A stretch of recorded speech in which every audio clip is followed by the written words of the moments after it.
अभी आप देख रहे हैं तेलंगाना समाचार। సీఎం సహాయ నిధి చెక్కులు పంపిణీ చేసిన కరీంనగర్ అసెంబ్లీ నియోజకవర్గం Congress party incharge Purumalla Srinivas. CM సహాయ నిధి అవకాశాన్ని నిరుపేదలు సద్వినియోగం చేసుకోవాలని తెలిపారు. అనారోగ్యానికి గురై వైద్య ఖర్చులు నిమిత్తం రాష్ట్ర ప్రభుత్వాన్ని ఆశ్రయించిన కరీంనగర్ అసెంబ్లీ నియోజకవర్గానికి చెందిన పలువురు బాధితులను సంబంధించిన సీఎం సహాయ నిధి చెక్కులను కరీంనగర్ అసెంబ్లీ నియోజకవర్గం Congress party incharge Purumalla Srinivas గారు తన కార్యాలయంలో బాధితులకు నేరుగా అందజేయడం జరిగింది.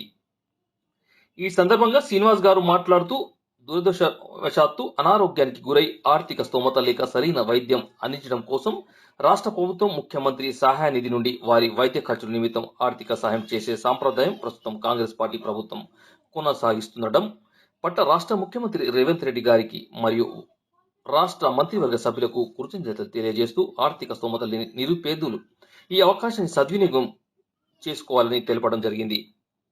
ఈ కార్యక్రమంలో నియోజకవర్గంలోని ఆయా మండలాలు, గ్రామాలు, డివిజన్లకు చెందిన కాంగ్రెస్ పార్టీ ముఖ్య నేతలు, నాయకులు మరియు బాధితులు కుటుంబ సభ్యులు పాల్గొన్నారు.